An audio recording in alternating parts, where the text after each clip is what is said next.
Serial वसुधा की कहानी ने एक और जबरदस्त मोड़ ले लिया है। अब ड्रामा और सस्पेंस का लेवल और भी ऊंचा हो गया है।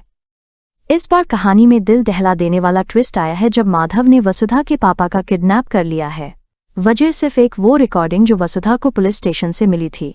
माधव को उस रिकॉर्डिंग की तलाश है और अब उसने वसुधा पर दबाव बनाना शुरू कर दिया है। कहानी यही नहीं रुकती। एक तरफ जहां चंद्रिका ने करिश्मा को आज कड़ा सबक सिखाया है, वहीं दूसरी ओर मेघा ने फिर से अपनी चालबाजी दिखाते हुए खुद को मासूम साबित कर दिया है। उसने कहा कि वो करिश्मा के पास सिर्फ इसलिए गई थी क्योंकि करिश्मा ने चंद्रिका को धमकी दी थी और वो ये बर्दाश्त नहीं कर सकी।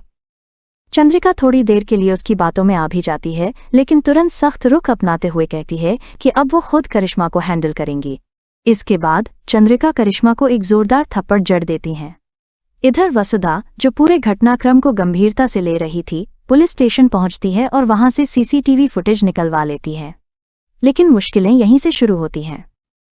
अविनाश को घर जाना पड़ता है क्योंकि दिव्या के पैर में चोट लग जाती है, जिससे वसुधा अकेली रह जाती है। अब वसुधा जब उस अहम रिकॉर्डिंग को लेकर घर लौट रही होती है, तभी रास्ते में माधव उसका रास्ता रोक लेता है। वो वसुधा को धमकाते हुए कहता है कि ये रिकॉर्डिंग उसे दे दे क्योंकि वो मेघा मैडम से लड़ने लायक नहीं है। माधव साफ कहता है कि हम लोग छोटे लोग हैं, इन ताकतवर लोगों से टकराने की हिम्मत मत कर।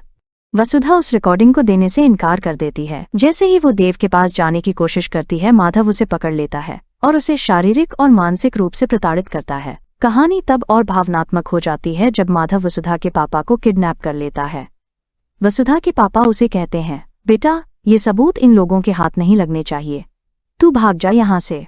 लेकिन उसी समय माधव वसुधा के पापा के गले पर चाकू रख देता है। सीन पूरी तरह से थ्रिलिंग हो जाता है और दर्शकों की धड़कनें तेज हो जाती हैं। अब बड़ा सवाल ये है, क्या वसुधा अपने पापा की जान बचाने के लिए वो रिकॉर्डिंग माधव को सौंप देगी या वो कोई और रास्ता निकालेगी ताकि सच सामने भी आ जाए और उसके पापा की जान भी बच जाए। कहानी अब उस मोड़ पर आ पहुंची है जहां हर पर एक नई साजिश, एक नया रहस्य और एक नई लड़ाई दिखाई दे रही है।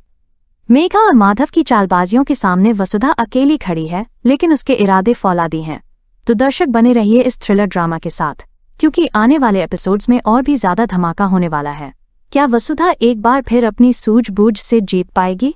क्या मेघा और माधव का चेहरा सबके सामने आएगा?